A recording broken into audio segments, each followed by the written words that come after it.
In this episode of the podcast, y'all get to meet my friend, Joel Grimes. Now, Joel has been making his mark in the space of advertising photography for well over 30 years and going on 40. Now, that accomplishment is absolutely insane in and of itself because most photographers don't maintain relevance past 10 years, and that's the few that actually get to even the 10-year mark.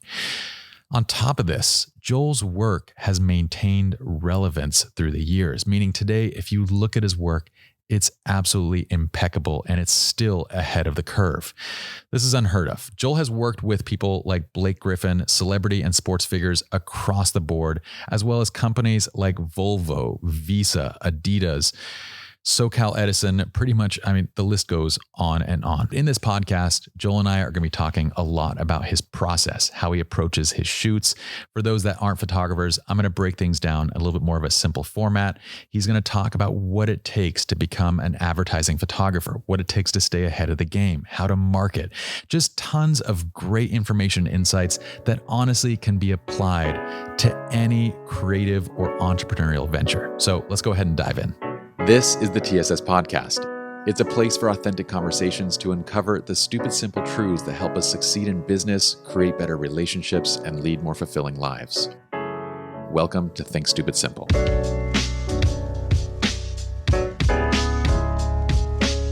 I have a ritual of beginning the candle lighting ceremony at the beginning of each podcast. This is my happy place. Good. Whenever I create content, I light my candles.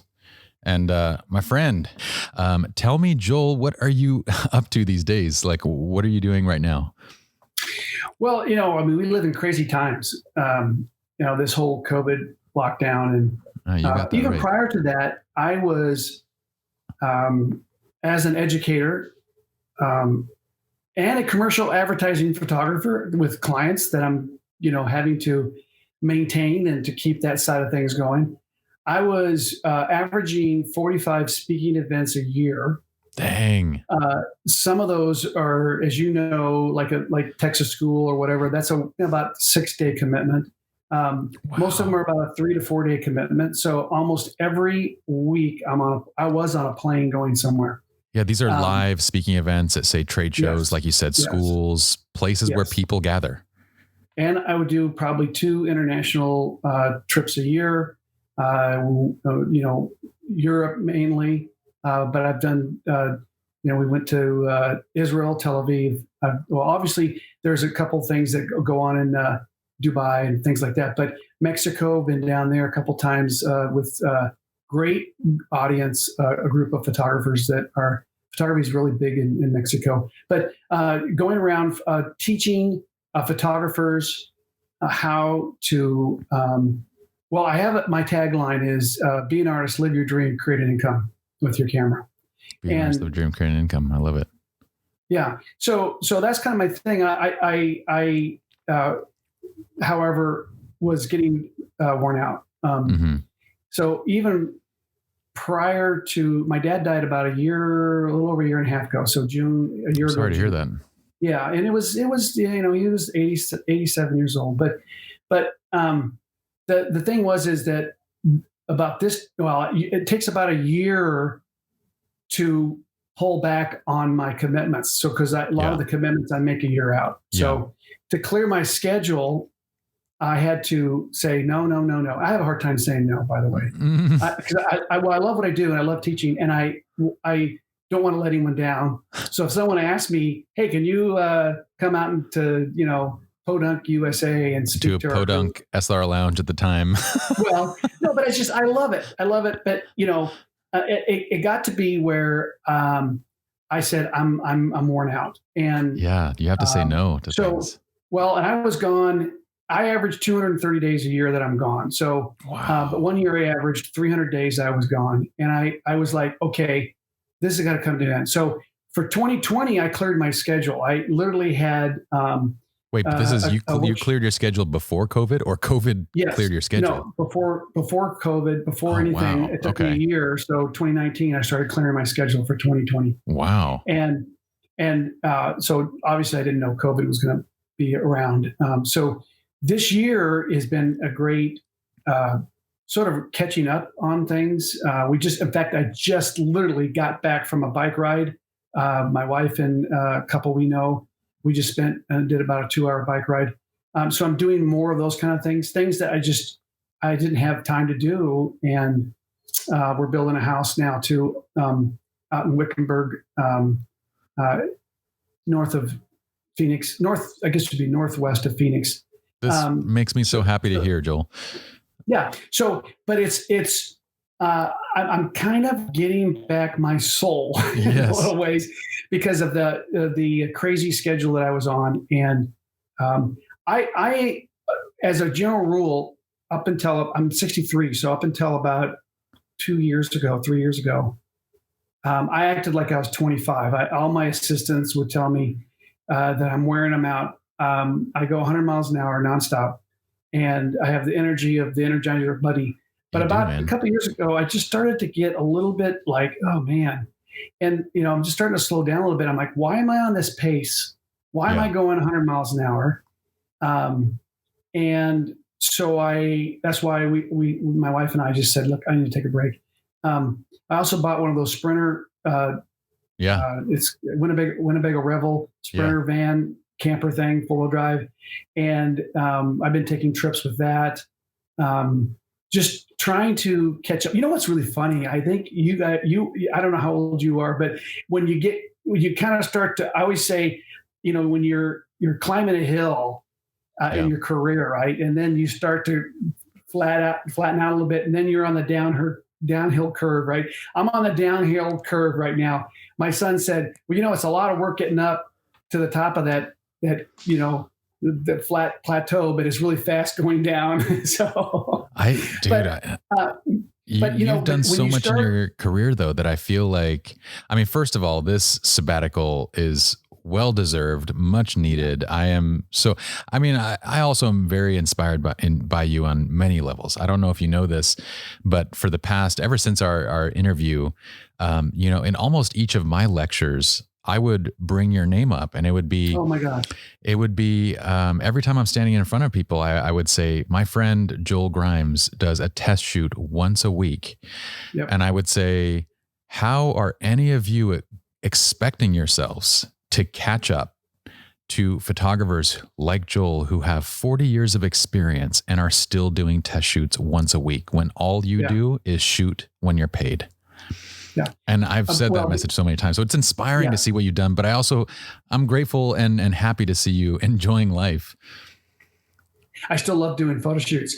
And I love, putting a shoot together and then going and creating something that did not exist prior to that shoot that I can go out and hang on my wall or whatever, put it on social media and inspire others to do it. I'm still like a little kid in a candy store, even to this day. 100%. So that one of the things so I do all these talks on marketing. I feel like I'm a motivator, a coach, in a lot of ways. For sure.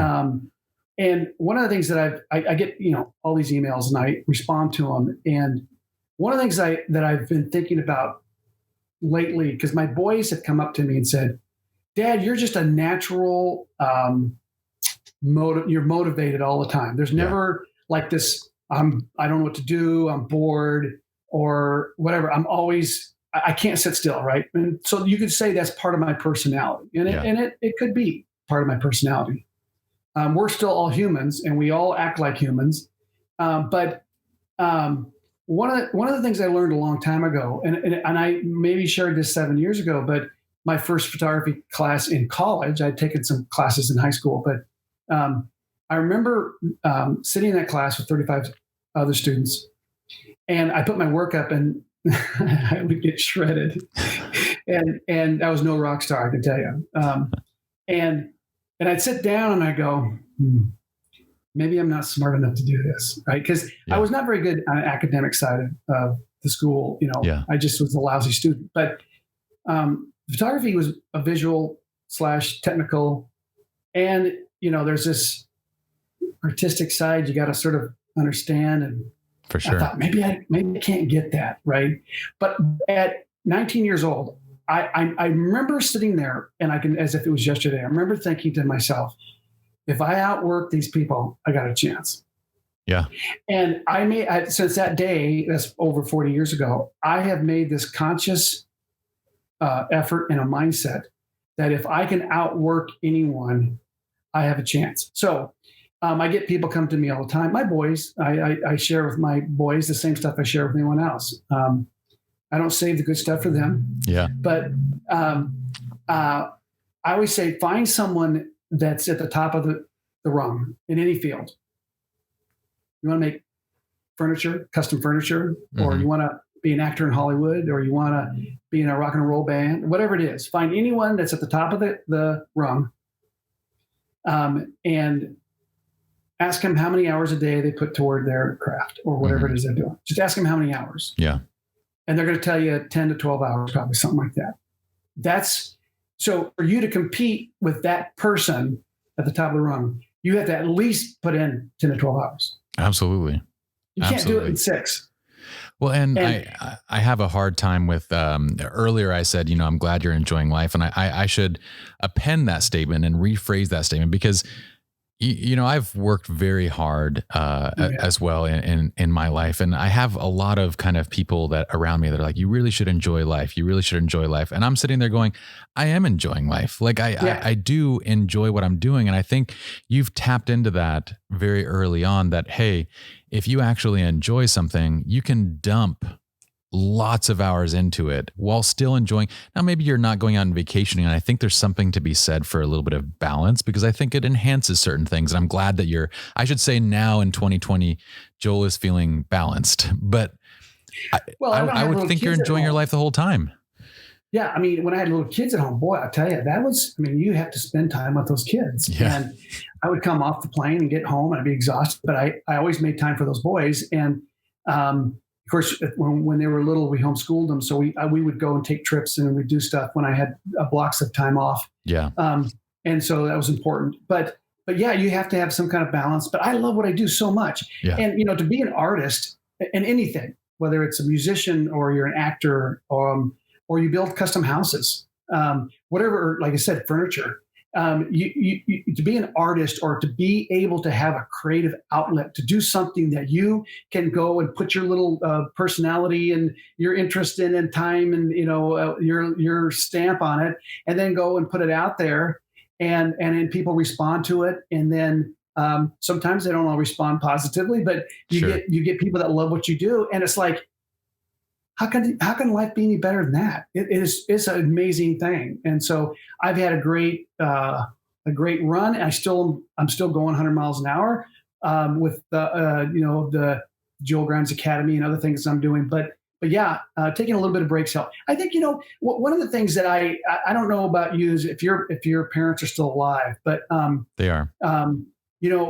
My dad was starting to get to that older family, starting to fail a little bit. Yeah. And in my mind, I would think about what is it going to be like not having my dad, pick up the phone and call my dad. What's that going to be like? How's that going to feel? Right.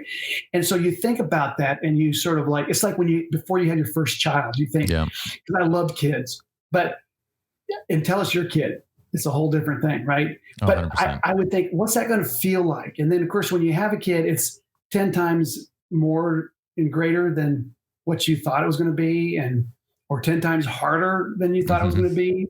All of the above. All of the above. And so, losing my dad, I thought, okay, I kind of understand what that's going to be like, but it was nothing like when it happened. Yeah. And so I think that being able to step back a little bit and taking a break has been really good for me.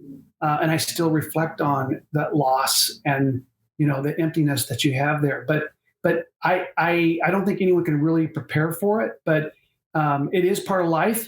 You have to be able to accept those kind of hits and keep moving forward. And so, but like I said, it is something that I had to work through, and I'm still working through a little bit. And my mom is starting to get up there and start to lose her memory and different things, and we're trying to work with her and be a part of her life as much as possible. But yeah, you can't really, I don't think you can prepare yourself to where you really understand what that what that's going to be like. Absolutely.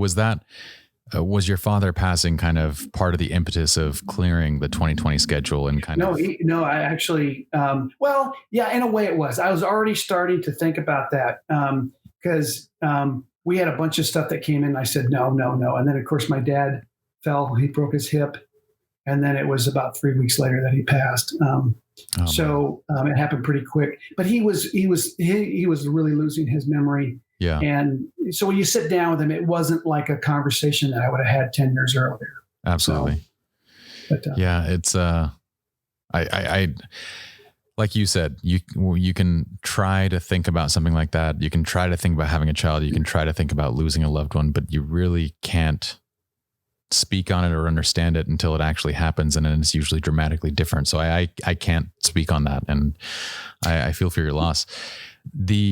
I'm curious now in 2020, having this time, how is this sort of, because I do feel like the space and the gaps and the boredom and the freedom, it's almost like the salt to me to creativity. Like that's how we spice things up, is by giving ourselves open space. How do you feel that, like, how has this time off kind of helped you creatively or the way that you think? Well, my wife pointed something out that I thought was kind of interesting. And that is that when we're in over 33 years of being married, and then prior to that, Congratulations. That's awesome. I was struggling as a young artist.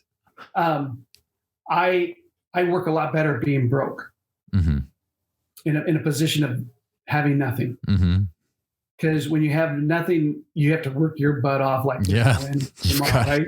Intrinsic motivation right there. Yes, exactly. And so and we've had ups and downs with the market and things that we've had to work through financially.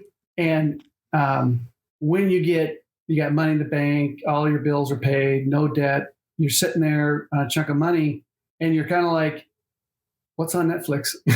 It's weird, right? It is. It's like, it's a weird position to be in. And I realize that I have to find a way to put a fire under me to keep me going, to be very productive. And so I wouldn't recommend being broke as the fire. Look, Joel, just send me all of your money and I'll put you right back to where, exactly. where you want to be. Give it all the way to charity, start over. But I do think that I have to find a way to keep the fire going. Now, I'll give you an example of that. And so when I talk to photographers, sometimes it's one-on-one, often it's in a group setting or a lecture setting. But one of the things that I ask photographers, and I say, do you feel like you're sold out to your craft and your career to be successful at what you want to do? And they go, oh, yeah. I go, well, let me test that for you. Would you pick up and move to LA to do that? So let's say they lived in Nebraska somewhere and, or whatever. And I say, would you pick up and go to LA to advance your career? Oh, no, I'd never do that. And I say, well, you might have to do that. If you want to be a car shooter, you're probably going to have to go to LA. Mm-hmm. Or if you're going to do fashion, you're probably going to go to New York, LA, Paris, something like that. You might have to pick up to go somewhere to advance your career. Are you willing to do that? And most people are not willing to do that, right? So, and that's okay. I'm not saying that I'm better because I was able to do that, to pick up and go. But my wife knows, and she knows that by me picking up and going to LA, then I'm gonna go a couple steps ahead up that ladder. I just know I am, because I got a new energy by moving to a new city, starting over. So I have moved around a lot, and when you look at the fact that when I started out in Denver with my buddy, I had a studio up the downtown, and we were in the mid 80s. 84 is when I started. Winter of 80, I guess I graduated in 84. So 85, Denver was a bust. The economy was terrible. And a lot of young photographers were coming out of or into photography, and they were a young breed of photographers. And the reason why I say that is because now 40 years of doing this, I kind of know that there's whatever model that you have today of business or of whatever's working for you, it has a shelf life. There's a time that it's going to come to an end where that model is not going to be effective anymore, right? Absolutely. So when I came in the 80s, the model to be a commercial advertising photographer was you had a big studio. You usually had a crew of five people, a studio manager. A lot of those big studios had a black and white processor, maybe even an E6 processor on site. Mm-hmm. You had a space that was big enough to accommodate maybe not a semi truck, but you could pretty much do any photo shoot that came down the pike. And there was about maybe 5 of those studios, maybe 10 at the most, smaller versions of that in one city. That was it. That was your commercial photographers. And we came along, the young crowd in the mid 80s came along, and we pooled up, shared a studio. It wasn't not as big as the big studios. We didn't have a staff of people. We only hired assistants and bodies when we needed them. And so we were able to undercut all those big studios. Mm-hmm. And we were producing better work because we were hungrier, we were innovative, we were willing to go out and take risks and whatever. And so all those big studios, one by one, went out of business. Mm-hmm. Some all go out. And then I had the model, and there was a number of other photographers had the model of doing business. And then that had a run. Yeah. And then one day that model disappeared. When did you feel like that was? Was that? Well, it was really the digital, the transition to digital. So interesting, because I just had a conversation around that transition with another guest, and that was a massive transition. So and just for all of our listeners that might not be photographers, this transition of basically when, like what you're saying right now is that part of being a professional was the technical understanding of how to expose film, how to process film, how to light and how to do those things. With that transition into digital, the tools got dramatically easier and broader to use. And so understanding exposure and understanding film, and those were no longer key pieces of this model that you're describing. No. Well, so in the 80s into the 90s, the photographers that did really well were the ones that learned how to strobe outdoors. I see. So the photographers all moved out into, strobing, overpowering the sun, and all that was, because strobe gear started to get to where you didn't need a generator anymore. So in the old days, you had to have a generator, you had big strobes that, that were bigger than a boat anchor. And then, that slimmed down, made it easier to go in the field. I was like the strobe king outdoors. And I built my whole business on that. And then again, our listeners, by the way, are going to learn a new word here. So strobe in the context of photography is a flash. So it's just a high power. Joel's talking about that to get these, they're lights, to use this light outdoors to be able to be brighter than the sun, to get the correct exposure on a person. This is a very technical area. And like you said, at one point you required generators, like gas powered generators, just to light these things up. So so the new technology gave way for a new way of working. So it basically, I always tell my son that if you can do something cheaper, faster, and better than the person that was before you, then you're going to be able to still make a living at what you're doing. Right. Yeah.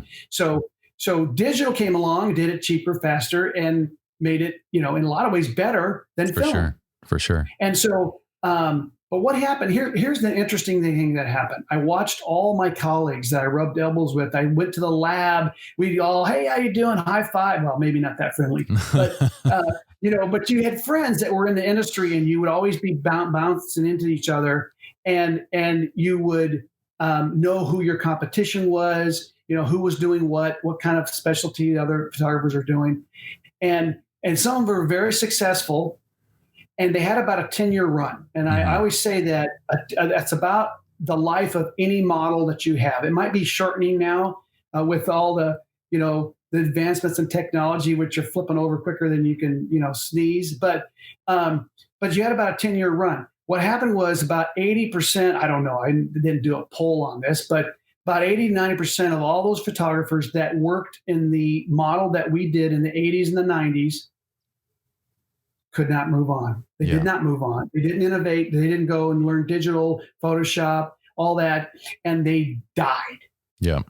And if they had a building, like if you went out and bought a studio and then you had an investment in that, and then they would sell that building, and that would be their windfall, would be the equity that they built in the business. But they usually all went under because they couldn't innovate quick enough and did not have the energy, their insight, or whatever it was, the willing to change. I think that's the key word, where they weren't willing to change. They thought, I got the old model, it's working so well. Why do I have to uproot that? And I changed, and I actually embraced digital because I saw the value of what digital could bring to me as an artist. That's how I saw it. And to a client. And I started doing those composites. I was early on with the composite side of things, and then it thrust me in the marketplace, and I became like the sport composite king kind of thing. 3 edgy lighting, all that stuff came out of that. Me reinventing myself after I realized the old model was dying. I had to embrace the new model, and so here I am another 10 years later, and I'm at almost every minute of the day that I'm awake, I'm thinking about what technology do we have today that I didn't have 5 years ago? What can I do with that technology to make what I do for my clients cheaper, faster, and better so that I can compete in the marketplace? That's always on the forefront of my mind. Mm-hmm. And I talk to photographers that literally, well, this is probably a little bit old, but when you'd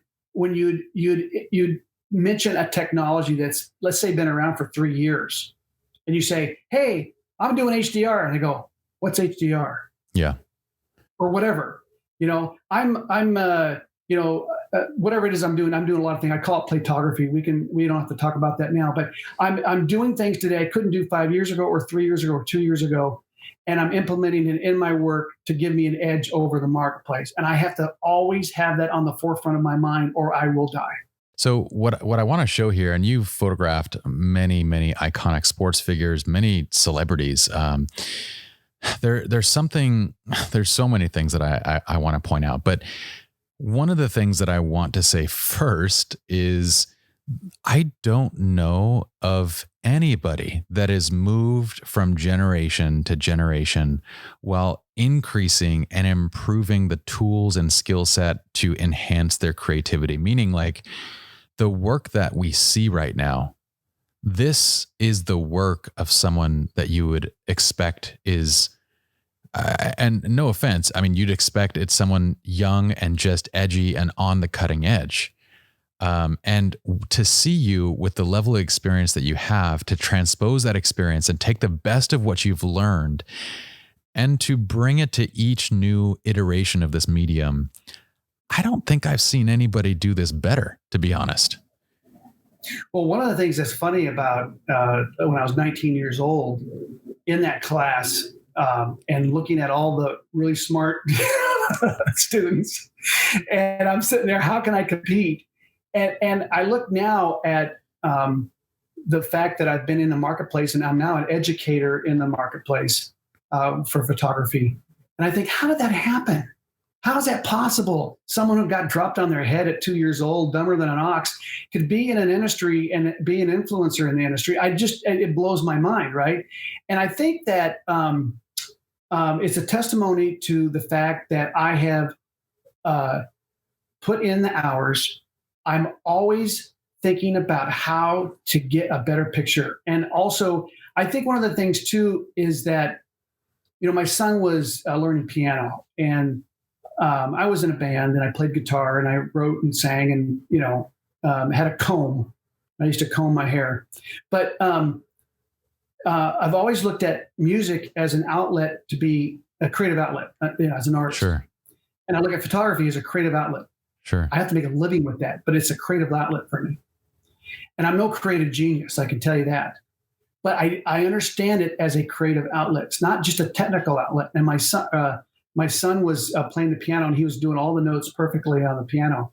And I went over and I said, you have to think about music as a emotional experience to your viewers, not hitting all the right notes. Absolutely. And like jazz players, they slow the tempo down and they pick it right back up. They'll catch up with the tempo. And so you don't have to have everything just perfect like you are on time, right? Yeah. And so and that's true about photography, is that when I talk about creating an image, it has to work, technically. It has to be able to be something that a client wants to use in an ad campaign, but it has to have an emotional impact to your viewer. So I'm always thinking about that. So, I mentioned briefly that I just touched on it, and this is something I think is really, really important. When I talk about being an artist, I talk about being able to be an impact and thrive in the marketplace, win clients over, all those things, from marketing, from even making a cold call to making a photograph. You have to understand human behavior and the human condition. Mm-hmm. And when I was in school, you know how when you're in school and you're studying history, yeah, and you're going, this is boring. Like, why am I learning this kind of thing? Yeah. How is this going to apply to me in 10 years from now, right? Well, I always say now, looking back, I had a degree in fine arts in the University of Arizona, so BFA. And they required that I do 6 semesters of art history. Oh my gosh. I was like, are you kidding me? And I would say the greatest impact on my photography today are those 6 semesters of art history. Interesting. So because you're looking at the, painters, the Baroque, but being an artist and, winning over people emotionally with your work. But what I was going to say is, if I was to take a psychology class or a class that would somehow cover human behavior, I'd be like, this is boring. How is this going to apply to me?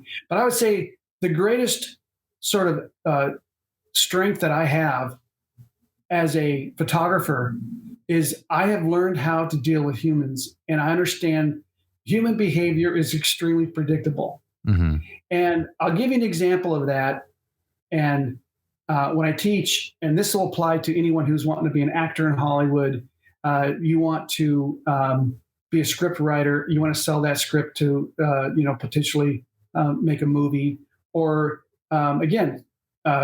making furniture and you want to sell that furniture and make a living, whatever it is that you're doing out there in life, that if you can understand human behavior, you're going to be able to advance yourself much greater in your career and in what turns out to be making a good income. Mm-hmm.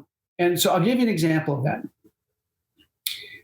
One of the hardest things I had to learn is to obviously make a cold call, and it was brutal. I'd be shaking. I was so nervous. Yeah, cold calls are horrible. I just couldn't get it out. It was like, but I had to. Back in those days, that's how you did. You made a cold call, and you'd send a packet out, make calls, whatever it was. Get an art buyer, art director, art photo buyer of some sort to hire you, and so I was trying to win over, these potential clients, and quickly I learned some incredible lessons. And it was, like I said, sometimes it was really a painful experience. But I'll give you an example that will apply to, again, just about everything. Mm-hmm. So let's say you're an art director and I want to win you over, and you've got a desk, you got an office somewhere, and you've got clients, you got a boss. Okay. So I always say someone you're pitching has a boss. Mm-hmm. Okay. That boss could be very demanding. They usually have a client that they're interacting with, and that client can be very demanding. Okay. So they have a boss that's demanding, a client that's very demanding, and then they're all working on a budget. Yep. Okay. Well, okay. All right. That makes sense.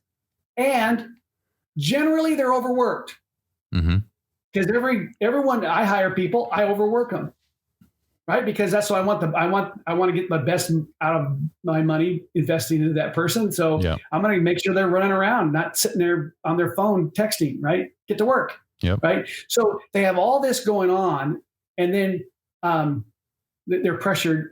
They got deadlines. Forget about that one. Mm-hmm. They have deadlines. Okay. So now I make the phone call.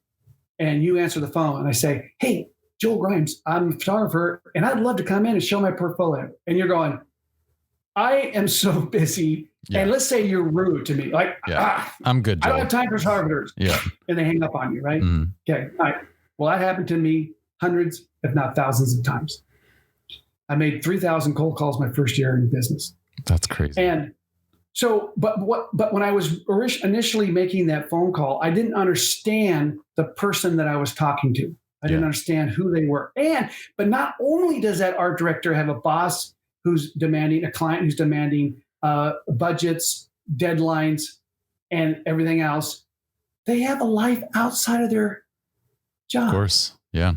And they could be going through a divorce, or they have a newborn at home that's teething, that's keeping them up all night, whatever. They now have a whole nother set of things that they're dealing with in life. Yep. Okay. So what I learned is that, and going back to a second, is I would work so hard on my photography skills. Yeah. I wanted to be the best photographer around, right? But what I didn't realize that being the best photographer wasn't the most important thing. Yeah. The most important thing is that I saved that person from a crisis, overworked, a boss that was very demanding, and make their life easier. Absolutely. That's the single most important thing that I have to do in my business, is make the experience of hiring a photographer a process in which that takes the weight off of them. And so let me do one other thing that I want. I know this is getting a little long here, and I don't want to go too long. No, you're good. That the reason why I get a phone call back, okay, hey Joel, could you come in? We got a project, is because that art director, art buyer, whoever, photo editor, is really in a crisis. Yeah. Their main photographer's gone. Their second one's on vacation, or one's getting married. They're out of on 2-week break, whatever. And all of a sudden, the boss, the client, the pressures, the deadline, the budgets all come together, and they need a photographer. And guess what? Joel keeps calling, and and they call me because they're in a crisis.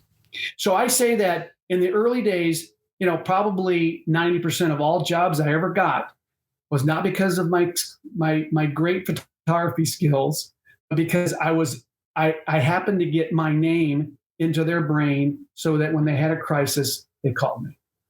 And so it was a big blow to my ego and I still work on my portfolio, by the way, and try to get the best pictures, but it was a blow to my photography that my photography skills, that they were hiring me because they were desperate. Yeah. Well, you're touching on something here that, and number one, by the way, the whole reason this is long form is so you can literally say anything you want, talk about whatever we want. There is no agendas whatsoever. So one of the things that you touched on, and I think is a huge reason for, again, what I would say is most photographers, most people in general, we tend to get lost in the technical craft of what we're doing. And we think that's the product that we're actually selling.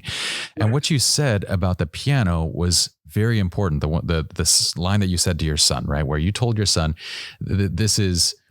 it's not so much about the getting the notes right. It's the emotion. It's the experience. It's the, two souls communicating through this medium. That is the product of this instrument.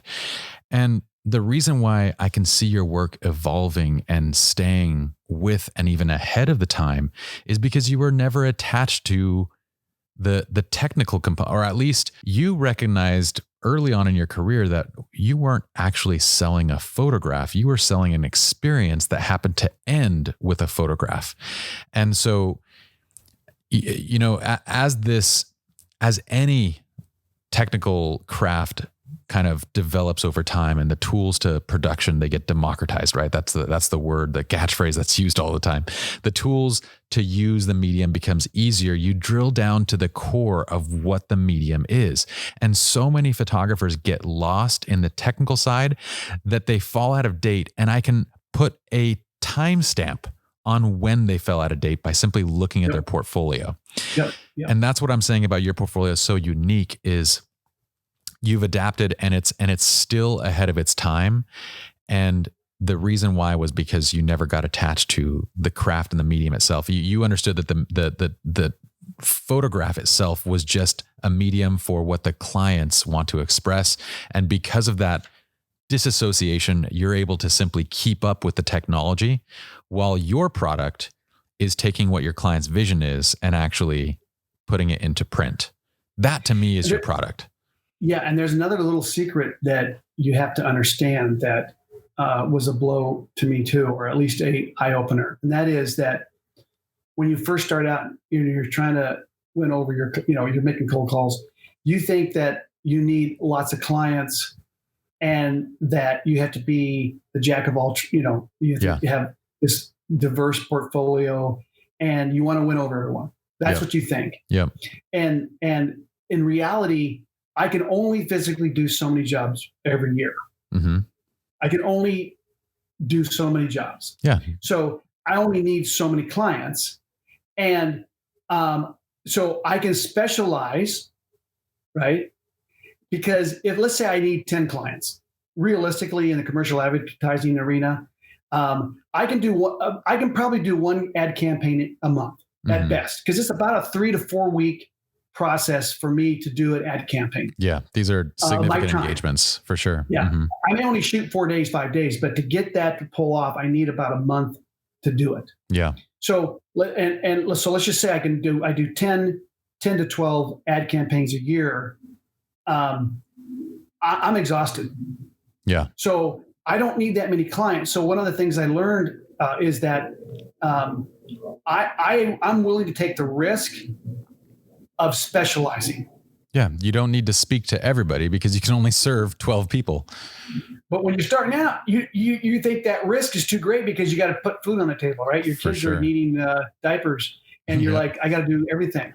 But so with time, you learn that I'm willing to take the risk to specialize, have a niche to win over a small segment of people. That's all I need. Yeah. A small segment. Yeah. And the thing is that with time, you also realize that that's not the risk. The risk is usually the other way around. The risk is usually focusing on too much and essentially speaking to nobody because your product doesn't speak. Right. So now so you went from essentially operating this studio in the 90s, you went well in the 2000s. Some of your clients have been, you've worked for all of them. Can you give me an idea? You've worked for Nike, Adidas, like, how many brands have you covered? I've done, Fiji Water. Right now, one of my big clients is Southern California Edison, out awesome. In your neck of the woods. Yeah. From Volvo to Visa to, I just did it not too long ago, Fiat Chrysler Automotive, shot all the trucks, the cars and all that. It was more of a people shoot, but with all the cars and stuff in it. I have a you would say a top of the line, list of clients. Never thought I would be doing that kind of work, but little by little, you get there. Now, here's another interesting thought. Yeah. And I know you had a big background in weddings, and weddings, by the way, are difficult to do. And then there's a lot of tricks that you've learned and philosophies and winning over clients and being a good wedding photographer is really there's a lot more to than getting the exposure, right? For sure. But the thing about when you look at an advertising photographer like me, right, and you say that's sort of where the big bucks are because you do get paid quite a bit. And so then let's say you're starting out, you're 19 years old, and you go, I want to be a photographer. And so you go, what am I going to do? You say weddings. Actually, I did weddings in college, and found out that they were a lot harder than I thought. They are. But you say, well, I could do, family portraits. I could do editorial. I didn't know what that term was back then, but shooting for magazines, National Geographic. Then there's the corporate arena, shooting for client direct. And then there's the advertising side, or maybe be doing the art photography and doing gallery work, whatever. But the reason why I'm going through all this is because I had a studio mate who said, let's be advertising photographers. Okay. I didn't even know what that was. Just off the top of it, this is what we're going to do. He was from Art Center, and he knew where the big bucks were, right? Yeah. But I was like, I don't know. I worked for a magazine. I didn't care. Editorial. I didn't know that editorial paid nothing. Yeah. But it was really a studio mate who said, let's do advertising photography, right? That's where we want to go. And so I followed along with him. But the reason why I'm an advertising photographer, because I put 35, 40 years into it. Totally. That's why. Totally. If I'd put 35, 40 years into being an editorial photographer, I'd probably be a pretty good one, or a gallery photographer. So what my point is no matter what you decide, if you put enough time into it, you'll be very successful at it. So I just happened to put it into advertising, didn't know, what I was doing. The other thing about advertising photography is, I'll give you an example. You're going to like this. Okay. I like all of this. Well, because I always say to a group of photographers, how many do weddings? And they'll say, yeah, I do. And I say, would you like to be the number one wedding photographer in your town, your city, whatever? They go, oh yeah. I go, I got the secret for you. And so they go, I'd like to know. And so I say, okay, go to a magazine rack and find the magazines that are wedding photography related or wedding content related magazines, right? Bridal magazines, all those. Okay. So I say, you open that bridal magazine up and you're going to see two types of content. You're going to see the editorial content, and you're going to see all the ads in that magazine. Okay. That are promoting bridal stuff. Right. So if you don't understand that, you don't really know that there's two types of content in there. You're just flipping the magazine going, okay, oh, there's a beautiful shot. Okay. Oh, here's an article. Well, right. To your point, there's one type of image that is essentially the real weddings, the people that are actually getting married. And then there's the other type of image that is advertising to the people that are getting married, correct? Okay. All right. Okay. Exactly. Okay. So you have to understand the benchmark that you have to hit to be a successful wedding photographer. So what is that benchmark? So when someone walks into your studio and you say, I could do your wedding, here's what I can offer you, here's my prices. And so price is obviously a big factor in can they afford you, right? You fit within the budget that they have. But you have to hit a benchmark with the quality of work that you have and what you're showing in a portfolio.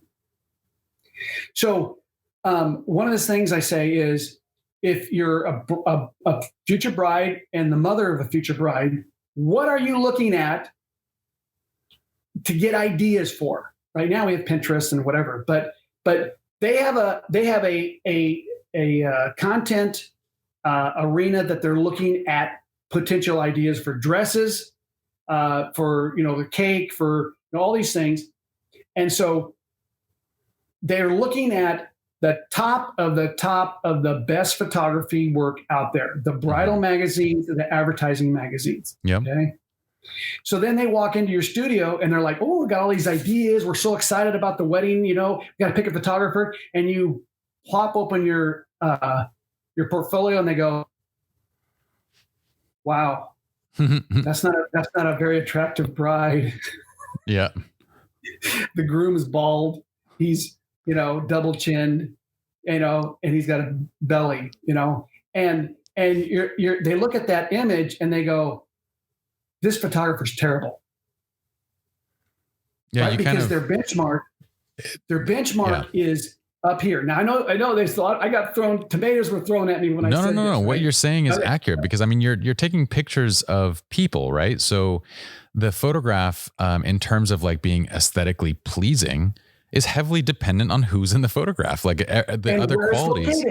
How many Yes, churches have you done a wedding in that was the terrible lighting, just absolutely. ugly pews, ugly, whatever they call it, the front part of the where the, it's up on the front, just terrible, right? Okay, Absolutely. so what I said to the crowd, or I've said to many, many photographers, is that if you want to be the number one wedding photographer in town, and you want to ask the big bucks, you have to create images that are what the bride and the bride to be, or the bride to be and the mother of the bride are looking at every day. That's that's your benchmark. Yep. To get that, you have to go out and, like, for example, out in the east side of Phoenix here, there's this cute little chapel. It's a little white chapel. It looks like something out of a movie set. Yeah. It's off the side of the road there, and I'm not sure what it's used for. I've gone up and photographed the outside of it before, and but let's just say I want to build content for my portfolio, and I go, okay, I want to build an image that looks like what the bride to be and the mother of the bride look at every day. And what I would do is I would go to that little chapel, find out who's in charge of it, and say, I want to have a bride and a groom busting out of those two little doors. And so I want to use that. It'll take me an hour or so. And so what I would do is I find a really beautiful bride to be, or maybe someone that's a model that we can get a dress. We get a guy in a tux. I pay for all the parts and pieces of that to put it together. I pay for the location. I get my strobes out there, and I have the bride and the groom busting through those doors, and rose petals are flying in the air. The lighting is absolutely stunning, perfect. The little church is killer. And I go, I got the picture. This is such an advertising photographer's mentality of doing this, exactly. And I love it. Yes. And I got that picture, and every bride wants to be that person. Person. Yeah. That's what an advertising photographer thinks about. And that's why, as a wedding photographer, you have to think like an advertising photographer, 100%. And you will make the big bucks. 100%. It's the core of what you're driving at is relatability. The person that is hiring you, they have to see themselves in that photograph. Like you can't, as people, we're generally very unimaginative. Like if you've exercised your creative muscles, then yes, you can think outside the box. But in general, we are pretty unimaginative. If we see a photograph of two people on an island, unless they look like us, we're thinking that can never be us. And that's why advertisers literally put different races, different people, different ethnicities, everything goes into that to say, look, this can be you too, because unless it is us, unless we can see ourselves as those people, then we don't make the connection of this is a product that is for me. Yeah. So what you're saying is absolutely spot on in terms of first creating a product that speaks to your audience. And I would add to that they really need to know which audience that they're speaking to, because even in the wedding world, you have multiple, even if you go down to one genre, and I can't even imagine on the advertising side, but in the wedding world, you can narrow down to just simply weddings. But then you've got Jewish weddings, you've got Jewish Orthodox weddings, you've got Southeast Asian weddings, you've got Chinese weddings, you've got Persian weddings, and every one of these can be its own industry in and of itself, meaning you can make an entire career of only shooting one of them, although you don't have to. There was a lady that came to our workshop. She specialized in tattooed people. Yeah. Yeah. And that's what she did all around the country. She photographed weddings for people that were very into the tattooed, whatever. And I was like, whoa, I didn't realize that. But I guess the other thing too is, when it comes to learning the skill set to create an ad-looking photograph, that's a high-end skill set. Mm-hmm. But it's possible for anyone if they work hard enough at it. They can learn that skill set. And I think what I've noticed is that a lot of photographers don't work on their skill set to the point where it looks like a clean, it's just sloppy. I mean, you look at photographs and you go, that is just sloppy. I agree. And it's just bad. And you're like, it doesn't take that much work to get a photograph to really come out, clean and uncluttered. So that too is when, as you grow as a photographer, you end up minimizing clutter. And I do a whole thing on that, is getting crap out of the background so that the foreground, the people pop. And So you learn that, and you can't always get all the clutter out because, in your real world, there is clutter. But the skill set's not that hard, and that's what I would say, that if you had no understanding of playing the guitar, and you started tomorrow, in 10 years you could be doing concerts. As Aladdin says, you can master anything in 10 years. So here's another thought that I always say. That I'll get people coming to my workshops that are maybe 65 years old, 70 years old. I've had even older than that. But let's just say you're 25 and you come to my workshop. And I always say that in 10 years, you can go from 0 to 60 very quickly, or 160, whatever it is. You can get up to speed and rock in any industry in 10 years. Yep. If you work hard enough, in 10 years, you can go and have no interest or no skill set at all, and become extremely successful. So I always ask people, do you have at least 10 years left in your lifetime? Well, I sure hope so. I hope so. I hope the answer to that is not no. But at 65, I think, I got 10 years left, at least. So in 10 years, at 63, and by the time I'm 73, I can have a whole nother That's true. That a whole new career that you could be on top of. I agree with you completely. One of the things that I would add to that, though, is you have to choose that thing that you can stick around with for 10 years. You have to choose the thing that you can actually grind at and be okay grinding at until you reach that place. Because too often, I do feel like too often, and this goes towards any craft, anything, people make decisions on what they want to do by looking at the salary. I want to be a doctor. They look at the salary. They go, the trend.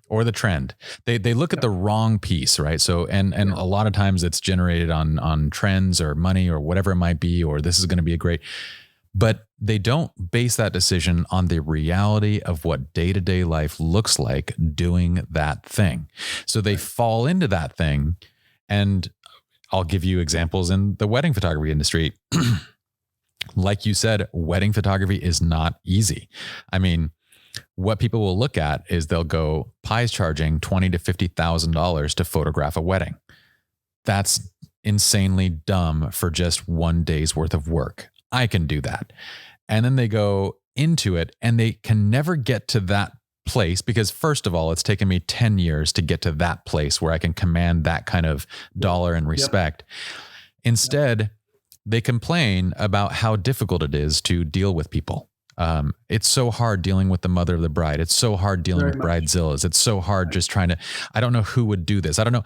And I'm like, man, how convoluted has your thinking been to have jumped into a service-oriented industry expecting not to do service?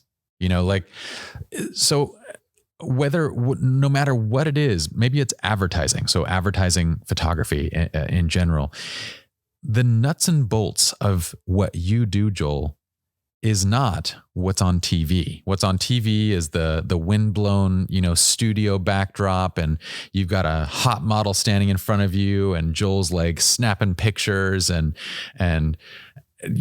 everyone's there to serve you and to get. This is the image that people have in their head of this advertising photographer, and the reality of it is 3,000 cold calls in your first year. Yeah. So the expectation doesn't line up. And when the expectation doesn't line up, people don't have a prayer of getting to the 10-year mark. They bail out within, the first few times of doing something.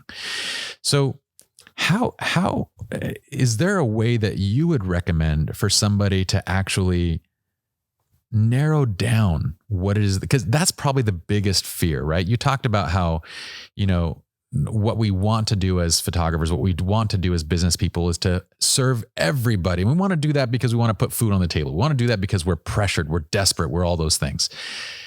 How can a person narrow down to find these things that they can actually stick to for long periods of time?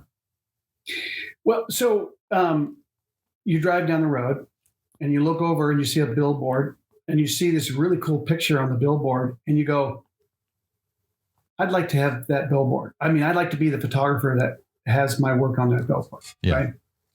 And And what you don't understand is that the photographer that shot that billboard found a path to get there. Yep. Okay, they found a path. Now that model changes, but there's a path, because if Billy Bob Jones found the path to become a director of a movie, then Aaron Grimes, my son Aaron, he's a director. He wants to be a director. So Aaron Grimes can find the path to be a director. So if someone's found a path there, then that path exists, and it's not easy. The path may not be easy, but there's a path. So you have to find the path that gets you to whatever you want to do. Mm-hmm. Yeah. So I'll give you an example, and it's actually pretty simple. Let's say I'm a good all-around photographer. I can strobe outdoors, strobe indoors. I can photograph CEO. I can photograph, people. I can light. Once you get the basic lighting, it can change. It can go to pretty much any genre, right? So I always say that, you look at an AT&T ad or a Verizon ad, and you go, I could do that ad, right? Mm-hmm. Not that hard. Someone did it. Someone got paid for it, right? Yep. But let's just say I'm sitting in Phoenix, Arizona, and I go, I need work. And I look around, and let's say maybe I just did a shoot that was for a medical client. And I go, that was kind of fun. I like photographing doctors and nurses and, the technology, medical technology. And, maybe you did some cool colored gels in the background of this machine that was doing a scan. You're like, I love the way your mind works. Yeah. So you go, I could do more of this. So I always say that if you took and throw a stone, you'll hit a building that needs photography. Yeah. I mean, you go down I-10 down here and then coming out of Phoenix, there's the headquarters of PetSmart right there. But in terms of hospitals, how many hospitals and high-end medical centers that are like cancer research centers and whatever that are within 1 hour drive from where I'm sitting right now in Phoenix? I bet there's a ton. Well, there's probably at least 250. That's crazy. Yeah. Each one needing media and images and content. And yeah. So within 3 months, I can be putting food on my table better than probably any other photographer in Phoenix if I go and just concentrate on medical photography in the Phoenix Valley. All I got to do is figure out where I want to go, the steps of getting there, the path, because the path is basically finding that person in that hospital. It's usually their marketing department. Usually it's a communications director person or whatever, or a graphic designer position, whatever. They are the ones that hire photographers. And I have to make the phone calls to get through all the little red tape to get to that one person that says, yeah, I'm the person that hires photographers. Yeah. Once I get that person's name, I say it's money in the bank, because now I know that I'm going to pitch. Joel Grimes is going to pitch that person more than any other photographer in Phoenix. It's 100% guarantee I'll do that. We can hear your tapping, brother. But yes, it was good. It was like emphasizing the point. But see, that's what people don't understand is I'm not a genius. I just understand that I have to find the path. That's it. Well, I have a question actually. Anthony's going to chime in with a question, but first let me say that on the path, the lineup of the path, that's brilliant. And the path is the nuts and bolts of what it takes to do that particular thing, right? And what I would say is before anybody makes a decision on what it is that they want to focus on, they need to know the path and accept what's coming in that path. They need to accept the pieces of it. Can I say one more thing? Yes. Anthony wants to say something. Okay? Of course. I just answered a guy last week in an email, and he was like, I want to do a one-on-one with Joel Grimes, And I said, well, have you gotten my material, my tutorials on my business site? Yeah, I've watched those. I go, then you don't need to have a one-on-one with me. You're going to waste your money. Yeah. I go, watch that video over again. But I said, I'm going to add one thing to the whole thing because I've been really thinking about this. I won't mention the football player's name, but there's a very famous football player who now is a photographer. And he came to my workshop, and we were chatting, And I said, how bad do you want to be a photographer? And he goes, oh, I want to be a photographer. I said, I go, I'll give you the secret. And he goes, what is it? I said, how hard did you work to get into the NFL? And he goes, really hard. Yeah. I go, how many hours a day did you put in there? He goes, 10 to 12 hours a day. I go, that's how hard you have to be to work to be a commercial advertising photographer or whatever photography you do. That's how hard you have to work. And when he came back a year later, he goes, Joel, that's the best advice anyone's ever given me. So if you want to be in the Olympics, you got to say, here's the cost that I have to do, get up every morning and run my 10 miles or whatever it is, go to the gym, work out. I have to do that every single day to train to be an Olympic athlete. And so that's what most photographers don't understand. I was speaking at Brooks Institute, but before they finally closed their doors, but I used to go out there all the time and speak to the graduating class.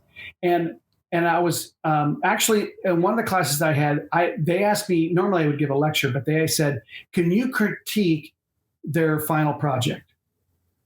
And I went in and they put their final project up and I'd look at it. I love this. And I go, this is a senior student. Yeah. And I said, I finally got about, 3 or 4 photographers that got up and I said, I'm going to stop here for a second. I said, these images look like someone had a deadline and they did it the last minute and put in 10 minutes to finish this assignment and to hand it in. Yeah.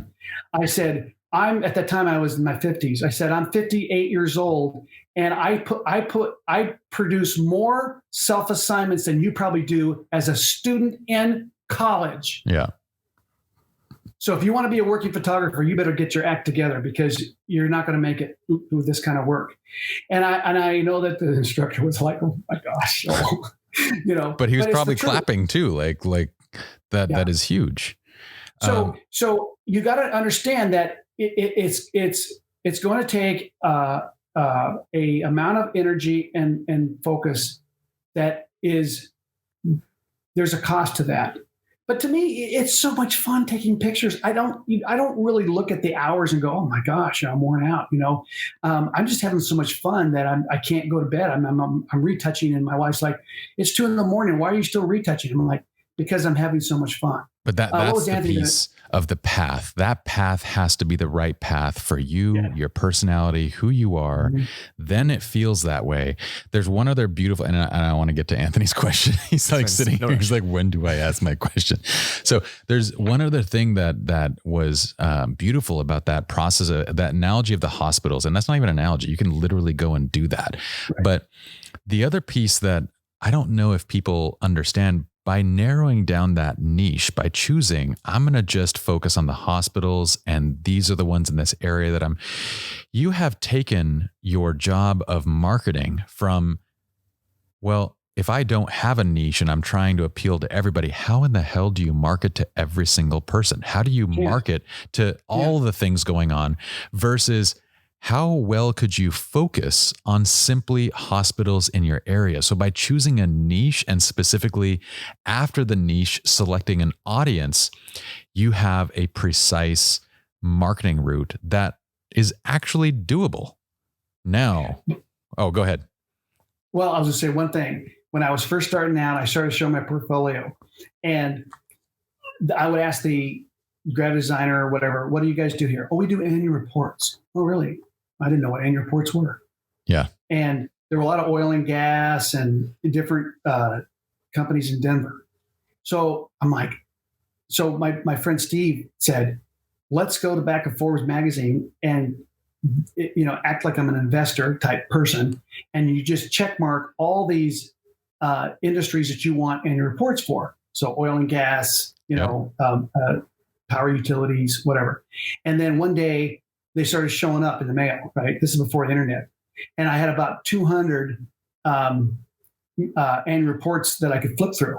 Mm-hmm. So I went out, grabbed a burly old guy, put him in a hard hat, went out to an oil field outside of, it was an abandoned oil field, but it still looked like it was a working one.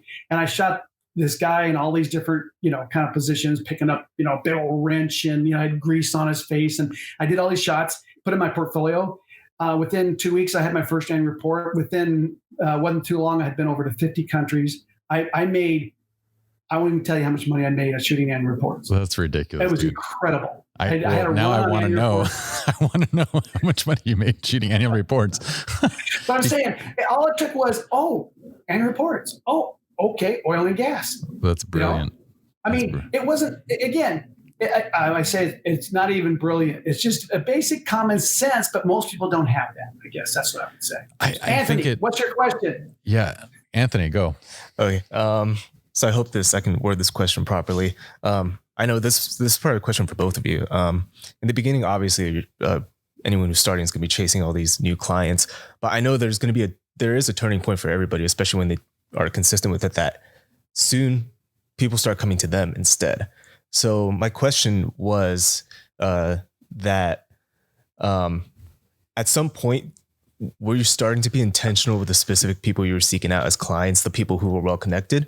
And what was your experience kind of like realizing that, hey, maybe I don't have to call all these people so much and people are starting to come and hire me based on what others have said about me? Like, what was your both of you guys, what was your experiences kind of? Well, Joel's our guest of honor, so I'm going to let him take this. Yeah.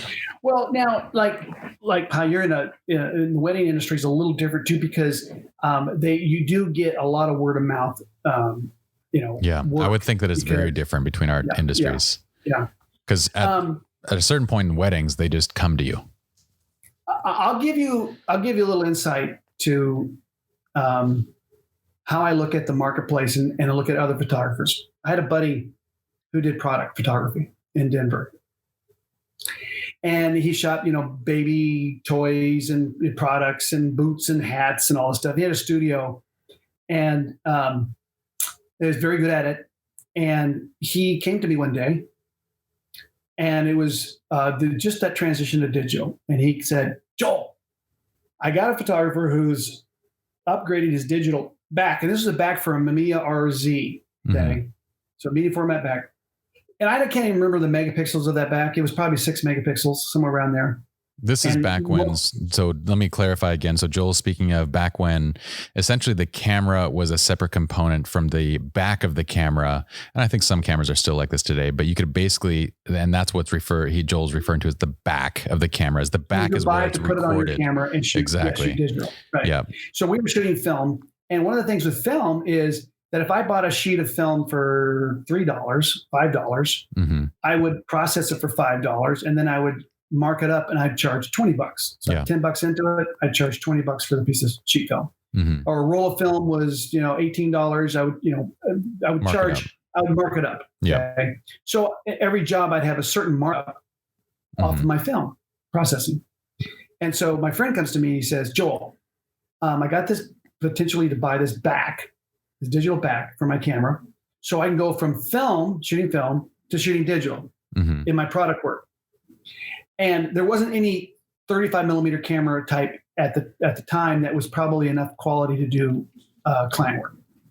So it was at the very cutting edge. There wasn't on the digital side, there wasn't enough resolution there, right? To do client-based work.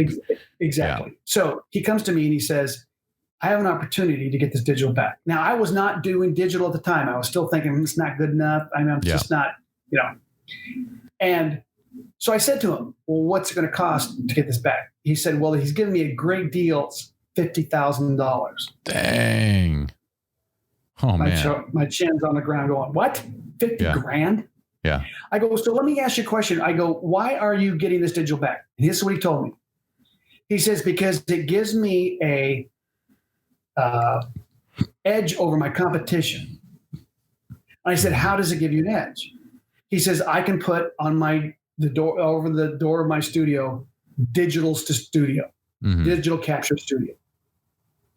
And I said, well, can you mark that? I go, so, and he goes, and I can undercut my other competition by not having to pay for film.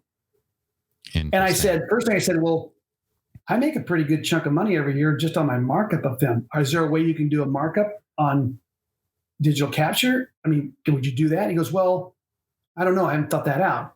But I said, okay, so you're going to win over more clients because you're digital, right?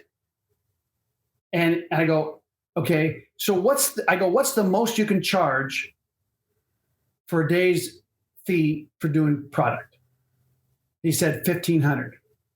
I said, okay, so $1,500 a day. Can you charge $1,800 a day because you're a digital studio? And he goes, I don't think so, because then I can't undercut my competition. Interesting. So I drove home. I go, well, no. Then the next question was, how are you going to pay for this digital back? He goes, I thought I would take a second on my home. Did he already buy it at that point? No. Okay. And I said, because I'm very conservative, I said, biggest mistake you'll ever do. Because that bag's going to be worth half that in 6 months. And then, it'll be a paperweight in 3 years. So, but I was driving home. At the time, I just finished an ad campaign where I made $18,000 a day. That's crazy. And I said, and this guy's smarter than me. Maybe not as good looking, but he was a lot smarter than me. And I'm thinking, how is it I can charge $18,000 a day and he can't charge more than $1,500 a day? Yeah. And it hit me like a brick hit me in the head, because my whole career, what I've done is I have built a brand, a Joel Grimes brand that goes out into the marketplace as an artist and a creative force. That when you look at a Joel Grimes image, an art director says, get this guy in here. Yeah. I mean, we want that look for our ad campaign. I would say that's a huge part of it, but I also feel like a huge part of it is the fact that you, again, disconnected. You were treating those clients and giving them this experience, this Joel Grimes experience that was completely, it's not me showing up to a photo shoot. It's not me showing up with this fancy camera. It's, there you go. What is your vision? I'm going to bring your vision to life. He was thinking of it as a technical piece of equipment was going to win over his clients to get more work. And I've never thought that. Yeah. I've always thought that it's like you say, the experience, but the Joel Grimes brand, whatever, that the winning my audience over emotionally, not how many megapixels I have or whatever. And so I got to thinking about that. And I thought that most photographers have it wrong, is they're thinking about, so going back to Anthony's question is, the thing that started me on a path of thinking differently was when I was willing to take a risk on winning my clients over by the Joel Grimes brand, or taking the risk of doing something that maybe I just loved more than anything on the planet. And I'm saying, that's Joel Grimes. I'm putting that out there, and then I'll let it take its course. And so I became more specialized. I became, recognized for a certain look in the marketplace. And most photographers never did that. So, but we get it wrong, because recently my son came to me, and he's a car shooter, and he ran into some car shooter, and the guy's like, what kind of strobes do you use? And he's like, he mentions the brand, and the guy's like, oh, you'll never shoot on a big photo shoot here in LA using those strobes. It's like, what? So he called me up laughing, because this photographer thinks that, again, it's the equipment that's going to get him the work, not the content, not the skill set. Was there any point that kind of like instigated that change in mindset, like where you're just done dealing with, let's say, clients who just wanted like a quick service, like in and out? Was there anything that kind of like facilitated that change? Well, so what happened was I started strobing outdoors, and I would overpower the sun, and I would make my subjects pop off the page. The background would go dark by using a higher shutter speed. And that look started to take hold in Denver, and art directors would go, we got to get Joel. He's got this, look, right? And I realized all of a sudden, it was a simple technique, but I realized that I used it in an artistic way to separate me. So what I realized is I had to separate myself from the big crowd of other photographers.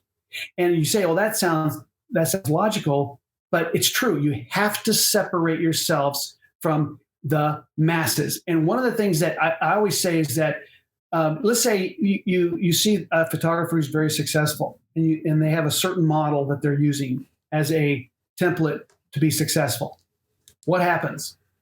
Every photographer in town, everyone, they want to jump on that same bandwagon. And that's the biggest mistake you'll ever do, is because what happens is by the time you get that model up and running and implemented into you what you're doing, it's old hat. Yeah. It's already gone. And so I always say, just find something that you love, and then take the current technology that you have at your fingertips, and then go out and build this body of work that is like, the next greatest thing. Put it out there, and people are going to take notice. And it's the same with music. I mean, I've watched music, the industries come and go on different things. Who are the ones that survive? The ones that are always innovating, trying new things, and then being unique to who they are, and they don't follow trends. The people at the top never follow trends. Yeah. They're always innovative. Joel, when it comes to, like, let's say the music industry, for example, though, the companies that had longevity, the companies that stuck around, once again understood the actual backbone of the product that they had.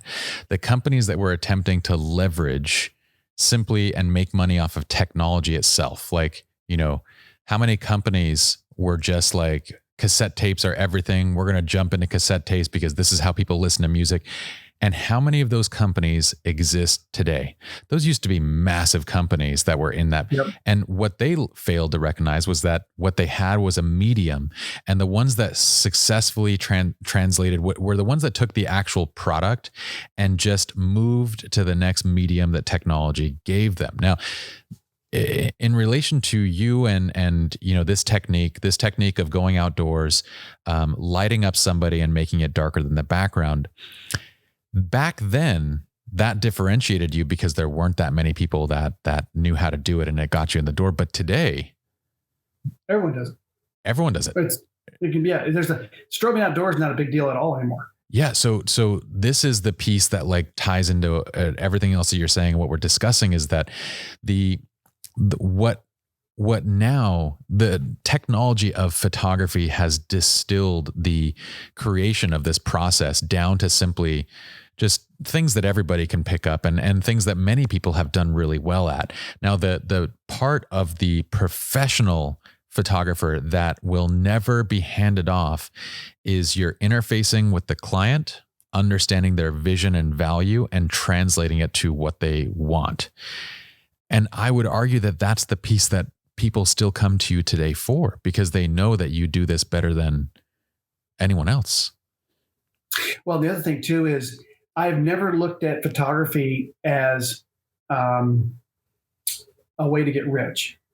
Sure. I want to make a living. I've always wanted to make a living with my camera. That's but I've never looked at it. Well, my dad said he goes, son, you'll never make any money in photography. Yeah, that's true. My dad said the same thing. Yeah. Like not just one time, but like 100 times. Yeah. And I'd smile and say, I don't care, Dad. I don't care about money. I just want to do what I love. Right. But within a short period of time, I was making more in a month than he was in a year as a fireman. He was a assistant fire chief of Tucson. I was making more in a month than he was in a year. And so it wasn't the money though that drove me. And the other thing too is clients know when it's all about money. Yeah, that's true. They can read between the lines. And so, especially desperation. Well, and I also have to, when I'm on set, this happened to me so many times, and you probably happened to you too. One day I had a client where they didn't have a big budget. I'm working for $1,000, and the next day I'm working for $15,000. Same amount of energy, same amount of time. How is it? There's a big discrepancy between those two different clients, but I never treated the $1,000 a day photographer any different than I treated the $15,000 a day. Absolutely. You do it. You do your job the same way that you. Yeah, absolutely.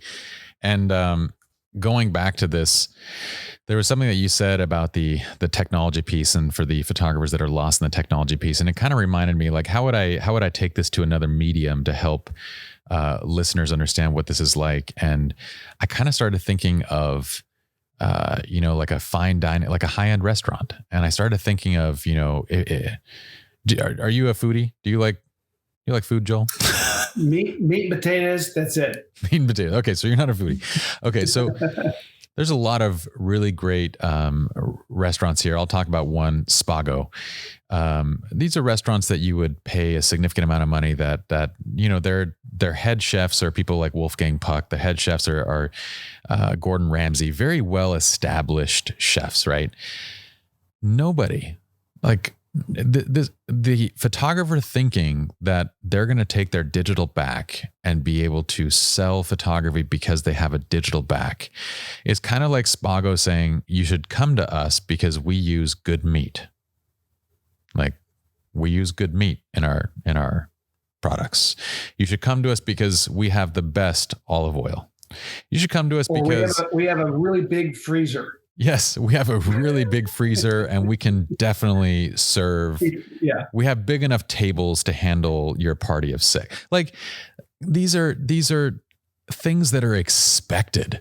Duh. It's a given. Yes. It's a given that you're going to be using, the good quality, everything. You're going to Spago. You're spending the money to go to these places because of the experience that you're being given. It's all of the intangibles. It's the name behind it. It's the way that they serve the food, the way that it's plated, the taste of it, everything like that. All of these other technical pieces are givens. And in photography, in advertising, if someone's going to pay you, Joel, $20,000, you better damn well be using good gear. Like that's a given.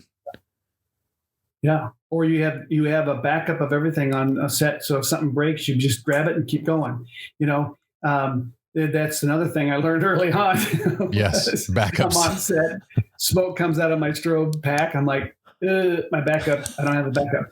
But all these things. I made so many mistakes early on. For sure. And I had egg on my face a few times, And but the other thing too is I think that when I have a client in front of me and I'm on set, they know that Joel Grimes has more fun making pictures than it's, it should legally be possible. And they know, and if something goes wrong, I have to, eat crow and redo it or I'm not, I had this one photographer that he was always late everywhere he'd go. And I'd say, that's going to come back and you're going to lose clients over that. And he did. And he'd come crying to me because he had no work. I'm like, you somehow you're missing the big picture here. And I think a lot of photographers, they show up greasy, they haven't shaved and showered and they look like they just crawled out from the rock. Well, you just can't do that and be successful. Yeah. And so I had to learn a lot of things early on. A lot about billing, about bidding. The bidding process was one of the hardest things that I had to learn.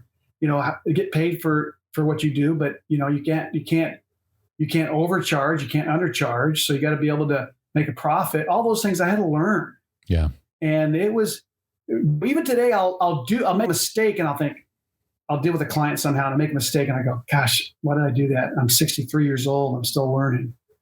It never stops, man. No, it never does. So I got a question, and this is a good question to have. And we can ask this about any industry, but where's the future of photography?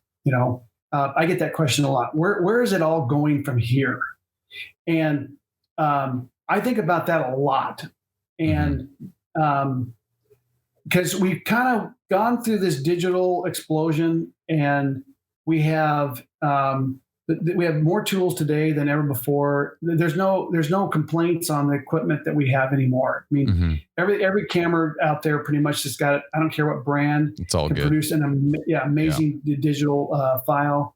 And this new eye tracking that I've got with the Canon EOS 5, EOS R5, it just blows me away. It's got image stabilization in the body and the lens. I was testing it the other day at like 1 second, taking a picture at 1 second. It's like, are you kidding me? Yeah, all these things are happening. Where the equipment's not an issue anymore. So where are we going from here that will allow me to have an edge over my competition? And I think it's the same. It's the same thing. It was the same principles that are in front of me today that are going to get me to the future are the same principles that were there 10 years ago or 20 years ago or 30 years ago.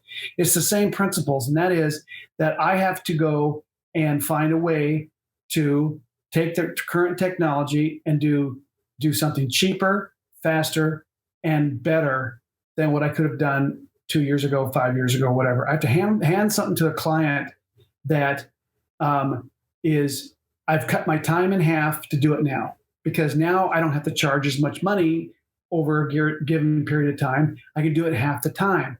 And so then I become competitive in the marketplace. I'm still getting, what's funny was one of the reasons why I went to composites early on is the budget started to get, cut back. This is around 2008 when we kind of had a bad market. Yeah. Composites save you money. Well, composites save you money. Yeah. And so I realized that, and I started doing composites, and then I became the composite king and early on. And it was sort of like looking at the marketplace and going, how can I be competitive? That forced me down a certain path. And then it launched my career in a whole different way. But I'm looking at today is, how do I go and stay creative, innovative, and you deliver something to a client that they go, here's a paycheck for it. Thank you very much. And so that's a mindset that I have to have every day. I don't live under a rock or live in a fog. I think most photographers tend to do that. Unless one of the things too is you get these young photographers that take off and they're doing cool stuff, right? Mm-hmm. And you're going, wow, okay, I better get my act together. But then they all die. Yeah. Because they tend to not reinvent themselves again down the road. This is where you can identify kind of exactly when they died. In almost every single case, you can look at the body of work and say, this is when things trailed off.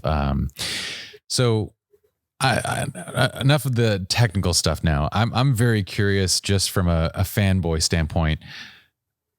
You photographed Blake Griffin. You photographed a lot of celebrities, a lot of athletes. What is that like?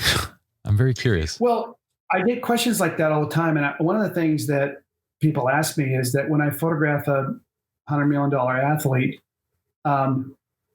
do I get nervous? Mm-hmm. And my answer is, not if I'm doing the Joel Grimes thing. Yeah. Because I can do that in my sleep. So when Blake Griffin walks in, I go, hey, I'm Joel. Let's do it. I got 15 minutes. Bam, bam, bam, bam. He's out the door. I get these incredible shots because I'm not reinventing the wheel. I'm doing what I've done. I could do it in my sleep. And I've got that look that the client says, I want that look. And so I go, no problem.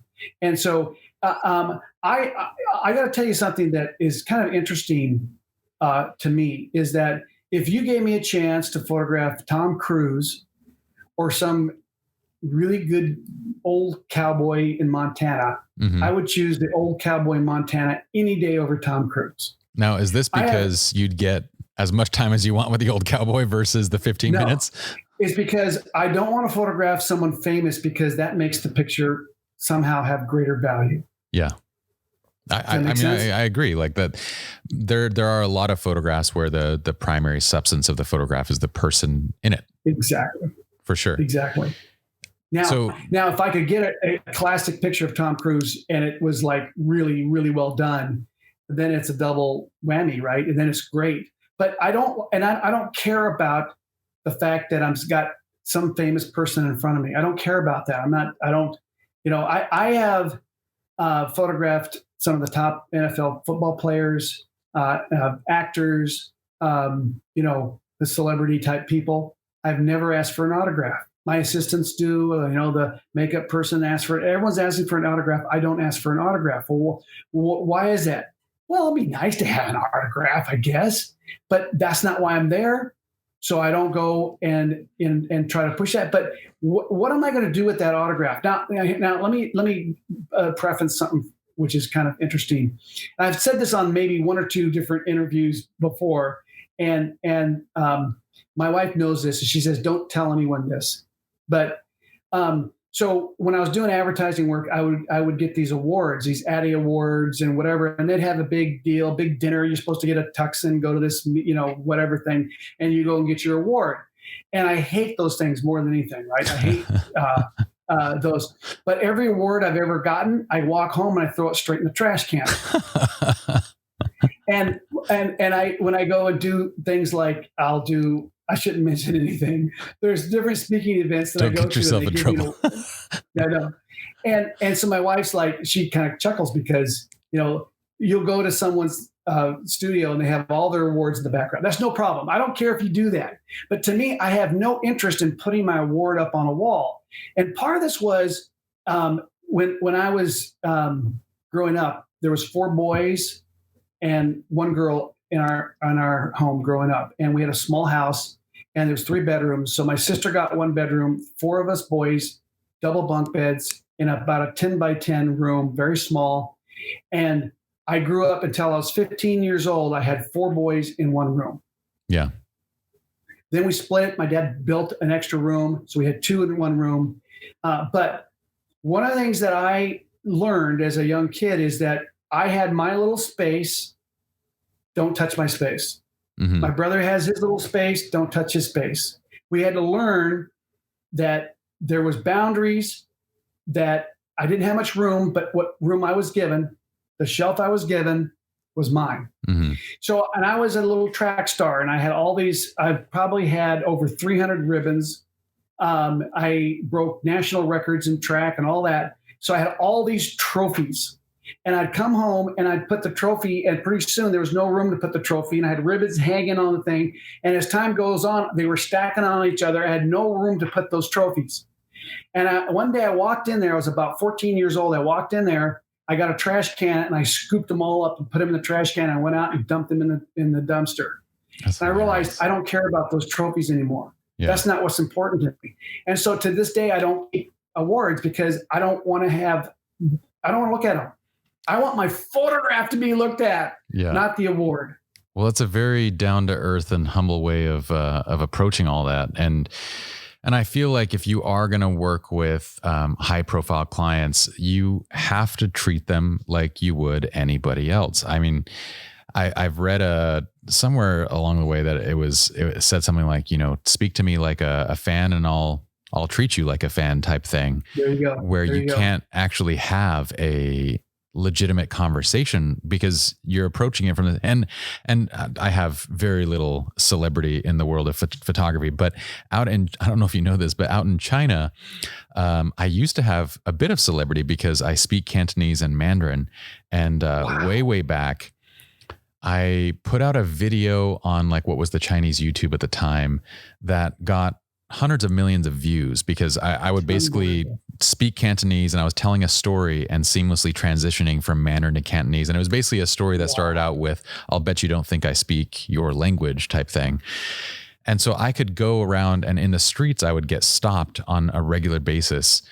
So every time I'm out there, I used to do business and things like that out there. And when I was out there, I would it was like being a celebrity, but people would come up and be like, I saw you in that video, speak to us. And it was fun for about a week because you end up having the same conversation 100,000 times. The conversation goes like this. Oh my gosh, you're that guy. Yes, I am. Can you speak Cantonese and Mandarin? Sure. What would you like me to say? Oh, that's so crazy. Tell us how you learned. And it's the exact same process. And you imagine a person that is a high profile person, they are regular people. They're everyday, they're us, but they're doing a job that's in the spotlight. And can you imagine having that conversation on repeat throughout your whole, it would be absolutely exhausting. Yeah, absolutely. And that's why I say I never ask them for an autograph or go up and, gush, because that's not my job. It's not my place. And here's another thing that's going to maybe surprise you. But when I say this, and if you know me, hopefully I'm not I guess you would say, someone who's full of himself. I hope I'm down to earth. You're a very down to earth person, so don't worry. But when I have a celebrity in front of me, or anybody, CEO, billionaire, I've photographed many billionaires, congressmen, whatever. When I'm behind that camera, I'm the most important person in that room. When I say that, not I wouldn't say the most important person, but the burden is on me to make sure I get a photograph of that subject in front of me that I can hand it to the client, and then they go, "Thank you, Joel." Because number one, they don't want to repeat that process. So how would you like to go tell the CEO of a company the photographer didn't expose the film correctly, right? So I always say, okay, let's stop. All right, now it's my job now. It's true. Let's get this photograph. And I take charge, and I don't throw things, but I take charge and say, we have a very short amount of time to get this done. I'm going to make this process as quick and easy for this subject in front of me. And almost every single time, the CEO, the billionaire, whoever comes up to me, the celebrity says, wow, that's the easiest photo shoot I've ever had. Yeah. Because I don't mess around. I do it fast. I'm done. And then now I'm the least most important person in the room. And a lot of times we talk afterwards and we whatever. But when I'm on set and I have to go and get that photograph, there's no joking around. I mean, in terms of I'm serious to get that image and get the best photograph possible. And I had a CEO once. I was very young. I was probably the first 6 months in business. It was for Quest. Actually, it was US West that turned to Quest, and now it's CenturyLink, whatever. But I was photographing him, and he came up to, he sits down on the chair, and everyone's there, and he goes, 2 exposures. I can't even do this. Here, right? 2 exposures. And I was shooting. Well, back then there was. I guess I kind of had to bracket. I think I can't remember what it was. And I'm like, bracketing meaning like you're going to shoot 3 shots anyway for the one shot. And I go click. I shoot 2, and I get all done. And I'm like, I'm going to shoot the 2 frames, right? And I'm like, well, I go. There's going to be 20,000 brochures printed of this. If you want your photograph to only have 2 options to choose from for 20,000 brochures, that's up to you. And he goes, oh, in that case, shoot more. Right? Well, so then I realized I put it in perspective, because in my mind I'm thinking, oh my gosh, if I go back to the client with only 2 frames, they're gonna say, Joe, you're a lousy photographer, right? So 100%. But I was kind of flustered a little bit. Then later I'm tearing my gear down. He comes up, puts his arm around me, and goes, I was just testing you, son. And I had a billionaire come in the door once, and the art director was so nervous, and he called me up. Okay, we only had this guy for 15 minutes, and he hates photographers. It said every year we do this shoot, he's a disaster. Are you okay? I go, I'm good. All I need is 15 minutes. He goes, you sure? You got everything? I go, yep, good. And this is back when I was shooting my RZ medium format, and we do clip tests. So I don't know what that means is I'd shoot a roll, and I expose the whole roll, the same exposure. And then they'd go in the dark and they'd clip one snip off the end of that roll, process it. And if it was a little dark, they'd lighten it. If it was a little light, or they'd darken it down, right? By the processing. Yeah. So I had been working like that a lot. Anyway, so he walks in the door. He's got his entourage. They tell me I have 15 minutes. He walks in the door and they said, this is Joel Grimes, the photographer. And I reached out to shake his hand, and he goes like this. He goes, you got 5 minutes. He doesn't say hello. He doesn't say, so nice to meet you. He just, in my face, he goes, you got 5 minutes. And I looked at him and I go, don't worry. All I need is 2. And I went down, shot it in 2 minutes. Then he talked to me for 20. After that shoot. No, I love that approach. And I think you're spot on, because like once they step onto your set, this is your world. This is your basketball court. This is your Olympic swimming pool. This is your place to shine. And so to kind of get caught up in a moment, to kind of get caught up in the fanboy, fangirl kind of moment, releases your authority in a way. Like it kind of like is to say, like, for some reason in my space, in my world, I still bow down to this, and it releases that your own presence. You release your own charisma in such a moment, of doing that. So I love the way that you treat that. Yeah. Well, I don't always say the right things, but what's funny is that when someone tests you, which I fail sometimes, but if they test you and you don't get flustered, then you win them over. What he was trying to do is trying to rock me to see if I'd get flustered. Oh, they told me I had 15 minutes, you can't do this to me, whatever. I'm like, all up you. You're gonna cut my time in half. I'll cut your time, what you just said in half, right? So, and then I'm his best friend, right? And then he wants me to come back. And he goes, we'll do another shoot together. This is great, and then he walks out. But it is kind of funny, again, human behavior. because he wants to be the king of the room, right? For sure. He wants to flex his muscles, and he's a billionaire. I guess he's got the flex. Yeah. So celebrities, yeah, it's. I have no interest. I for a while I started pitching, doing movie posters and stuff, and I quickly realized, number one, the person that shoots the movie poster doesn't make that much money. Yeah. Compared to an ad shoot. For sure. So why am I going to go and break into an industry to shoot celebrities for movie posters when I make a third of the, or not even probably a third, a quarter of the income that I would shoot advertising wise? I could care less if I got a movie poster in my portfolio. Mm-hmm. So, I like it though. I like you've always maintained a very clear vision on what it is that you're trying to achieve, what it is that you're out for. It's not the awards. It's not the recognition. You are a photographer. And I think that is one of the joys in knowing you and sitting. I've sat in your lectures and I've seen you speak. I've seen you shoot, and you're right. You have more fun than you should on set. Like it is I can see the joy when you're actually creating, and that piece of it is contagious. And it's also, I think, what has made you such a great educator to so many people around the world. But my friend, I have taken close to now 2 hours of your time. So rather than burn you out, I do want to put an invite out and bring you back on at some point in the future. So anytime you feel like chatting again, you let me know and I will have you back on the podcast. I super appreciate you just being willing to come on and be part of our initial launch episodes. So thank you. No, it's fun. I love talking about life, photography, and then life, human behavior. I love talking about how when I said that, be an artist, live your dream, create an income with your camera. I think it's that simple sort of, that's my what do they call it? My hook as an educator.